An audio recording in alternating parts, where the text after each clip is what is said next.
Hey, Guru Nation, thank you so much for watching. Make sure you like, subscribe, comment, share. I got a question on YouTube that I've been saving for a few days because I've been traveling and I've been giving it some thought. And I mean, you could probably tell by the title, but AI's impact on the industry, technology's impact on the industry, on clinical research.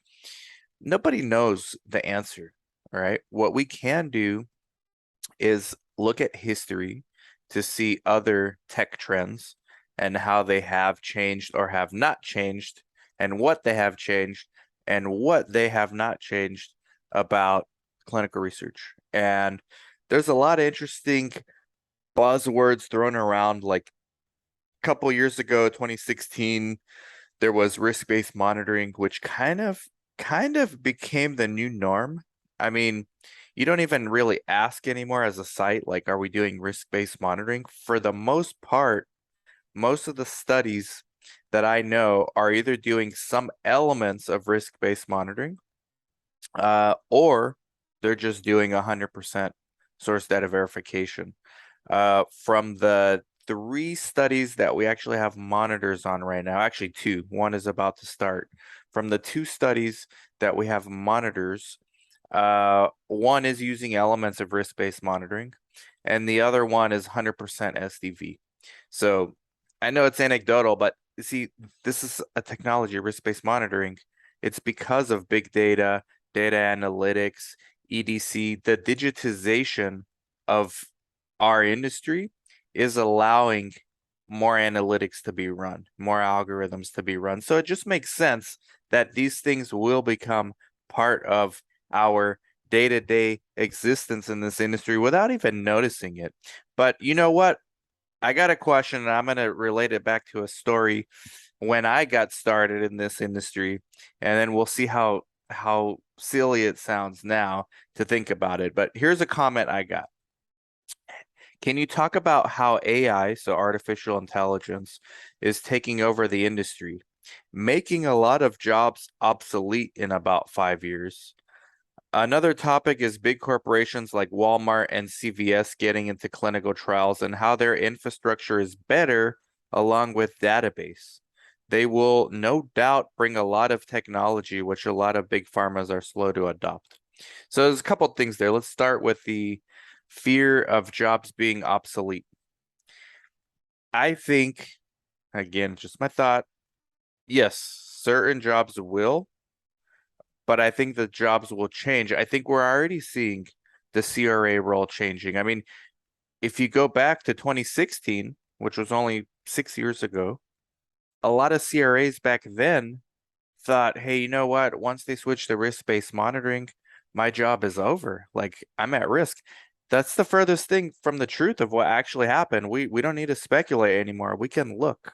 6 years later, after a pandemic, a global pandemic that shut down basically the entire economy for at least half a year, if not an entire year, it made our industry busier because of the mRNA technology and now omics and all kinds of stuff.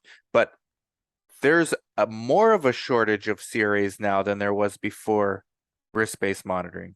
Because I remember a lot of monitors back in 2016 were worried, oh, our job is obsolete. Your job's not going to be obsolete. Your job is changing.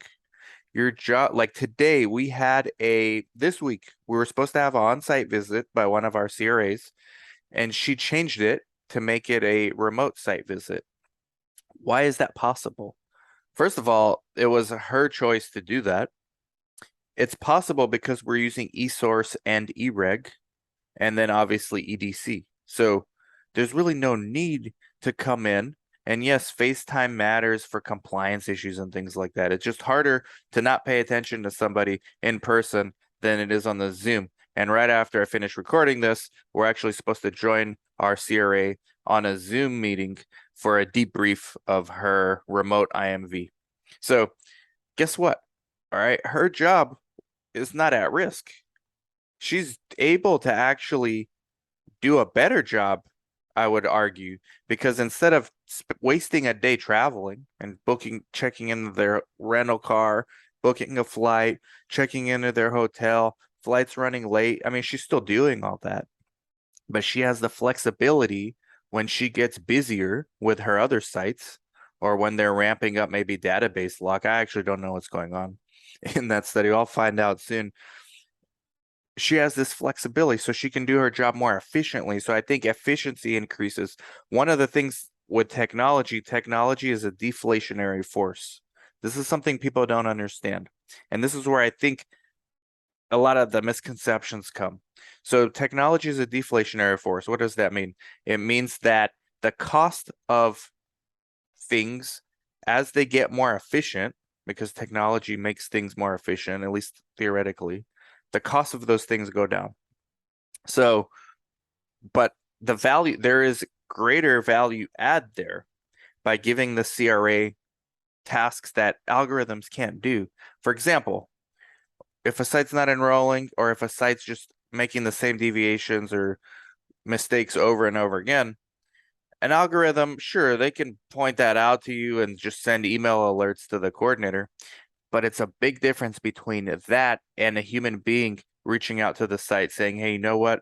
I've been a CRC. I've worked with many CRCs. Here's how we handle these things. Here's how other sites are handling these things. Let's work this out. Because at the end of the day, the site is a PI and a coordinator usually, right? I mean, there's a lot of support staff too at certain sites, but at the end of the day, that's what it boils down to is a PI and a coordinator. And those are human beings and they respond to other human beings much better than they do to algorithms. Not to mention the compliance, because you can make an algorithm, send you alerts. E-diaries for patients, perfect example. You can just send e-diary alerts like, oh, you missed your e-diary, you missed your e-diary, you missed your e-diary. After a few times, the patient just ignores that stuff and says, hey, this is irrelevant. I'm being bombarded with these alerts. I don't need it. But you know what they don't ignore, at least as often? A phone call from the study coordinator, or better yet, an in-person at their next visit. Hey, we appreciate that you're in this study. We value our study participants. We actually had to do this last week, but we really need you to work on doing your diaries and being more compliant. It's critical for this part of the study that we get your data, please. We don't want to have to withdraw you. Unfortunately, our sponsor is going to make us do that if you don't become more compliant, please, with your e-diary. So our job, even as CRCs, is kind of changing. The technology is alerting us, but the technology is not solving the issue. It's just an alert. So I see the same thing with AI in a nutshell. Um, and by the way, AI to actually replace a CRA, I'm not a futurist, but we are nowhere close. Like we are barely capable with technologies of alerting sites of when something's goes unexpected. Like IRB continuing review, right? You'll get those alerts. Oh, your site, you have to continue review, fill out the continuing review. But also that alerts the site and the CRA. So now if the site just gets busy and forgets it or ignores the alerts because they get so many and they don't know how to decipher which one's important from which ones are not, are noise. See, there's a difference. Also, tech brings another set of problems, differentiating between noise and what's essential. Human being needs to help do that. Plus, it works better when the CRC has a good relationship with the CRA. So a lot of this technology just creates more noise and it doesn't actually solve problems. And that's where CRAs do. So for AI to get to that point, I don't think we're going to see it in our lifetimes in our industry. And our industry is really easy to predict what's going to happen. All you got to do is follow other industries. So what's currently being disrupted, we're barely at the beginning of fast food being disrupted. And with self-driving cars, maybe transportation, but we're even that, like not even close to that yet. But fast food's probably the best example. So the cashiers are basically replaced in a lot of places with kiosks, self-serve kiosks, which then sends the order to the back where there's actually people making the food.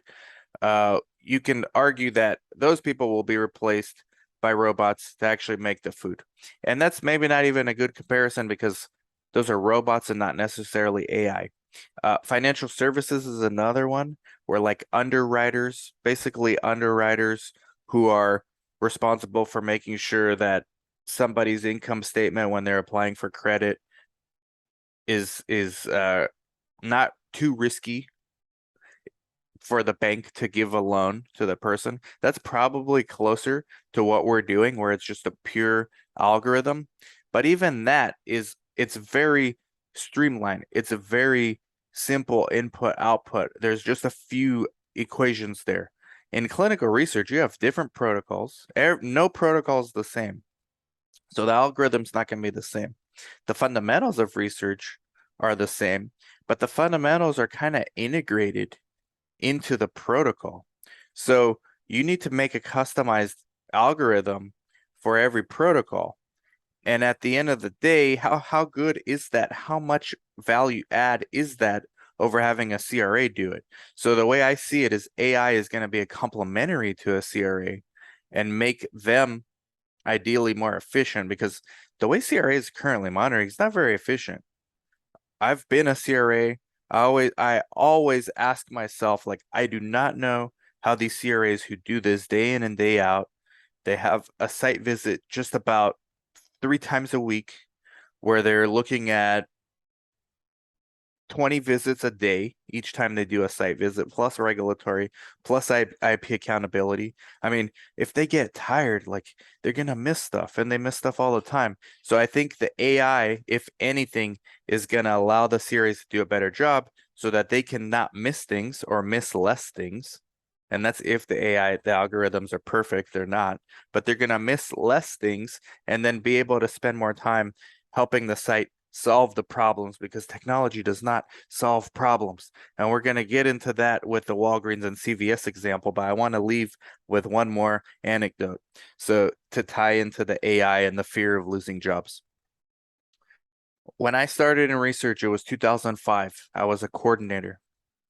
The first study that I ever worked on was also the last study I ever did. It was the first and only study I ever did where we used paper CRF, paper case report forms. So that's old school, guys. There was no such thing as EDC, electronic data capture. Me, the coordinator, would write capture source documentation.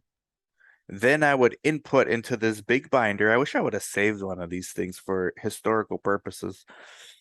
I didn't have the foresight back then to do that. Input this same data into a paper CRF. It was a carbon copied, so there was a white, a pink, and a yellow. The monitor would come every 8 weeks, look at the source, look at the pages on the CRF, rip the pages after queries have been cleaned, and FedEx them to data management. And then data management would put this all into a database. And obviously, like anybody who's into clinical research now must be thinking, that's how the hell did they do that? That's so inefficient.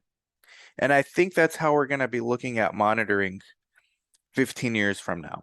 Like, how did we have monitors do source data review 20 visits every IMV visit that they have and expect them to get everything, catch everything? So no, we're going to integrate AI into it so that we can keep them on course, right? And avoid a lot of like mundane human errors or oversight. So I don't think CRA jobs is at risk. I don't think coordinator jobs is at risk.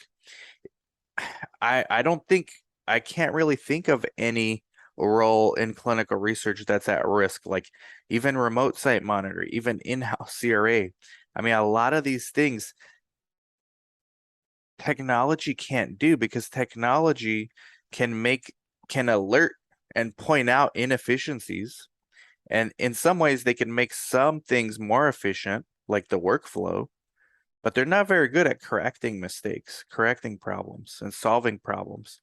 And I don't think AI is advanced enough, maybe not even in our lifetimes, to be able to solve a lot of the complex problems in clinical research, just from an operational standpoint.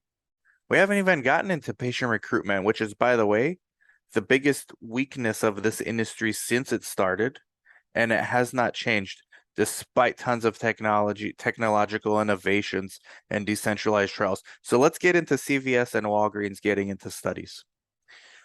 Yes, they bring a lot of technology with them. They have huge database, right? CVS and Walgreens probably has half of the the the country's information in their database. They have diagnosis and what medications they're taking. So what? My whole point to this is so what?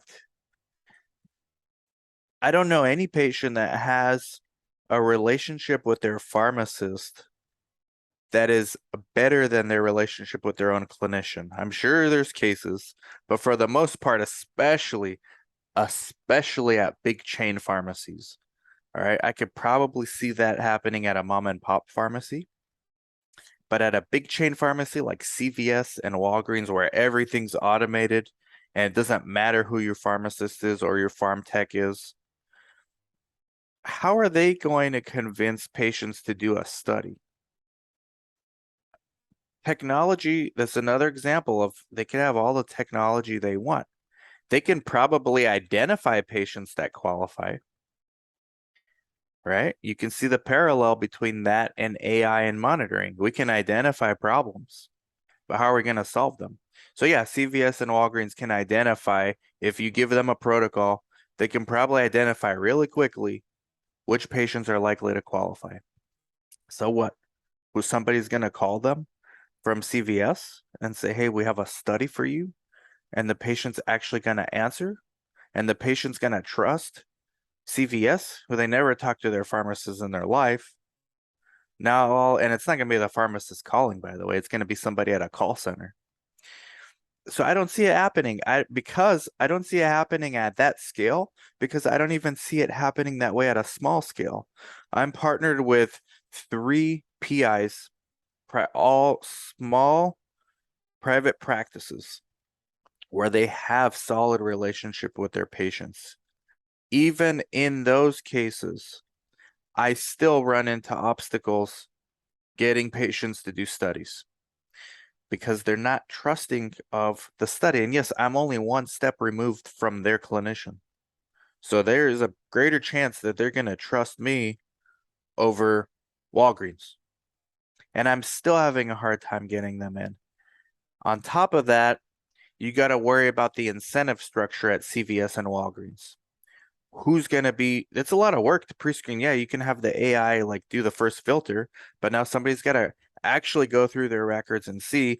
And by the way, CVS and Walgreens, they don't have detailed record. They don't have progress notes of these patients' office visits with their clinicians.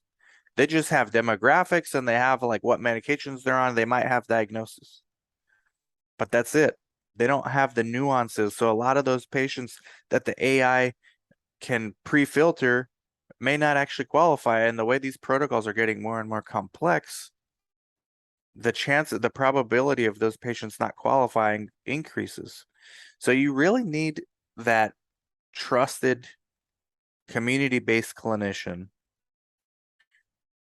or at least one layer of derivative removed from that clinician, interacting with patients, working with them, convincing them to join the study. Not to mention CVS, Walgreens, they don't have the space to do it.